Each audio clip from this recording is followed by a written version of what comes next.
ഇന്ന് ഓഫീസ് കഴിഞ്ഞ് ഞാൻ നേരെ എൻ്റെ വീട്ടിലേക്കാണ് കേട്ടോ വന്നത്. കുട്ടൂസിനെ രാവിലെ ചായൻ അവിടെ കൊണ്ടാക്കിയിട്ടുണ്ടായിരുന്നു.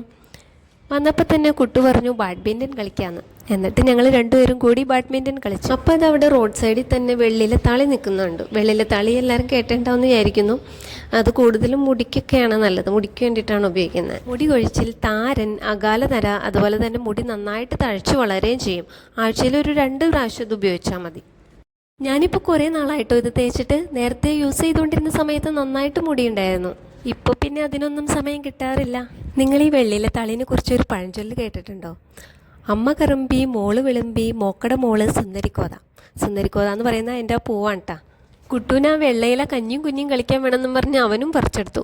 വെള്ള കളറുള്ളത് പൂവിൻ്റെ ഇതളുകളാണെന്നാണ് പറയണേ.